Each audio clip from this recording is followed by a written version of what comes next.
തൃശ്ശൂരിൽ അന്താരാഷ്ട്ര നാടകോത്സവം.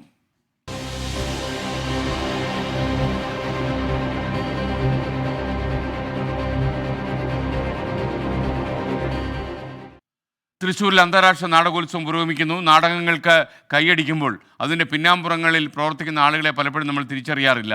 നാടകോത്സവത്തെ ജനകീയമാക്കുന്നതിൽ നിർണായക പങ്കുവഹിക്കുന്ന ഒരാളെ നമ്മൾ പരിചയപ്പെടുത്തുന്നു. രാജ്യാതിർത്തികൾ കടന്നെത്തുന്ന നാടകങ്ങൾ ഭാഷാസ്വാദനത്തിന് തടസ്സമാകാതിരിക്കാനാണ് 2017 അന്താരാഷ്ട്ര നാടകോത്സവത്തിൽ സബ്ടൈറ്റിലുകൾ അവതരിപ്പിച്ചത്. പിന്നിൽ പ്രവർത്തിച്ചത് ഇരിങ്ങാലക്കുട സ്വദേശിനി രേണു രാമനാഥ്.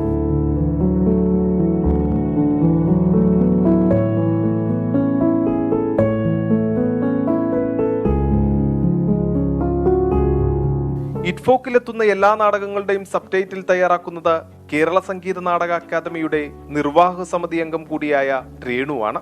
മാസങ്ങൾക്ക് മുമ്പ് തുടങ്ങുന്ന കഠിന പ്രയത്നം നാടകങ്ങൾ കണ്ടുതീർത്ത് മലയാളത്തിലേക്കും ഇംഗ്ലീഷിലേക്കും മൊഴിമാറ്റം. ശരിക്കും 2017 എന്നോട് അന്നത്തെ ഫെസ്റ്റിവൽ ഡയറക്ടറായിരുന്ന അഭിലാഷ് പിള്ളയാണ് നമ്മളിങ്ങനെ സബ്ടൈറ്റിലിംഗ് ആദ്യമായിട്ട് തുടങ്ങാൻ പോകുന്നു. അപ്പോൾ അത് രേണുവിന് അതിൻ്റെ ചാർജ് എടുക്കാൻ പറ്റുമോ എന്ന് ചോദിച്ചതും ഞാൻ നമുക്ക് നോക്കാം എന്ന് പറഞ്ഞിട്ട്.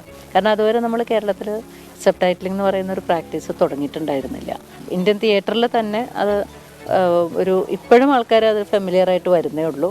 ബേസിക്കലി ഇപ്പോൾ ഒരു നാടകം നമ്മൾ പ്രസൻറ്റ് ചെയ്യുമ്പോൾ അതിലെ ഏറ്റവും പ്രധാനപ്പെട്ട ഒരു ആസ്പെക്റ്റ് അതിൻ്റെ പ്രിപ്പറേഷൻ എന്ന് പറയുന്നത് അതിൻ്റെ ടെക്നിക്കൽ സൈഡാണ്. സബ്ടൈറ്റിലിംഗ് അതിൻ്റെ ഒരു ടെക്നിക്കൽ ആസ്പെക്റ്റ് തന്നെയാണ്. പക്ഷേ ഈ പറഞ്ഞതുമാതിരി അതിൻ്റെ ഒരു ലാംഗ്വേജ് ട്രാൻസ്ലേഷൻ എന്ന് പറയുന്നത് അതിൻ്റെ ഒരു മേജർ ഭാഗമാണ്. അതിൻ്റെ ഒപ്പം അതിൻ്റെ ഒരു സാങ്കേതിക വശവും കൂടിയുണ്ട്. തൃശൂർ ശ്രീ കേരളവർമ്മയിലെ പഠനകാലത്ത് ഒരിക്കൽ പോലും രേണുനാഥിന് നാടകത്തോട് അഭിരുചി തോന്നിയിരുന്നില്ല. ഹിന്ദു ദിനപത്രത്തിൽ മാധ്യമപ്രവർത്തകയായി ജോലി ചെയ്തിരുന്ന സമയത്താണ് അതിൽ മാറ്റം വന്നത്. പിന്നെ നാടകമായി ജീവിതം. പ്രമുഖ ബാലസാഹിത്യകാരൻ KV രാമനാഥന്റെ മകളാണ് രേണു. അറിയാപ്പുറങ്ങളിലെ അനേകം രേണുമാരാണ് ഇന്നും ഈ നാടകോത്സവത്തിന് വസന്തം സമ്മാനിക്കുന്നത്.